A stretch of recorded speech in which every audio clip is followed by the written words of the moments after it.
Assalamualaikum warahmatullahi wabarakatuh. Perkenalkan, saya Jumlatul Aini dari Prodi PGMI kelas 2B dengan NIM 20030966059. Di sini saya akan menjelaskan tentang unsur intrinsik.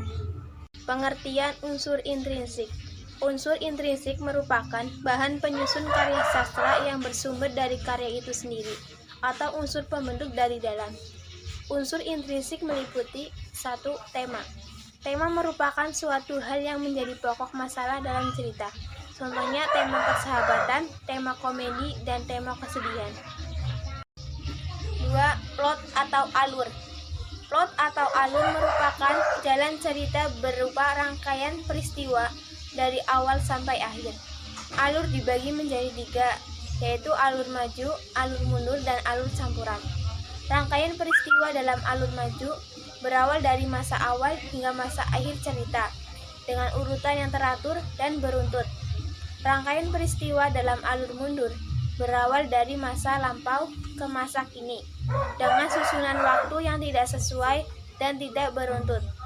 Rangkaian peristiwa dalam alur campuran diawali dengan klimaks, kemudian menceritakan masa lampau dan dilanjutkan hingga tahap penyelesaian. 3. Tokoh dan penokohan. Tokoh merupakan pemeran yang ada di dalam sebuah cerita. Tokoh dibedakan menjadi 3, yaitu tokoh protagonis, tokoh antagonis, dan tokoh figuran. Sementara penokohan adalah perwatakan yang berkaitan dengan watak atau kepribadian tokoh dalam cerita. Contoh, dalam film Bawang Merah dan Bawang Putih, tokoh protagonis bawang putih, tokoh antagonisnya bawang merah, tokoh figuran nenek, ibu bawang merah, dan pangeran. 4. Setting. Setting atau latar merupakan unsur yang menggambarkan lokasi cerita, waktu, dan situasi. Setting tempat merupakan lokasi terjadinya cerita. Setting waktu merupakan waktu terjadinya cerita seperti pada zaman penjajahan, pada zaman kemerdekaan, pada waktu reformasi, dan waktu Orde Baru. Setting suasana merupakan kondisi untuk menjelaskan suasana atau kondisi dalam cerita. 5.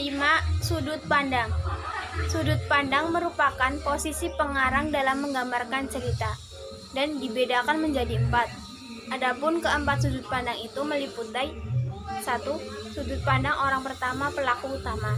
2. Sudut pandang orang pertama pelaku sampingan. 3. Sudut pandang orang ketiga serba tahu. 4. Sudut pandang orang ketiga pengamat. 6. Amanat. Amanat adalah pesan moral yang ingin disampaikan pengarang melalui cerita. Dengan adanya amanat, penonton atau pembaca akan mendapatkan pelajaran atau pesan yang ada di dalam cerita tersebut. Sekian dari saya, kurang lebihnya mohon maaf.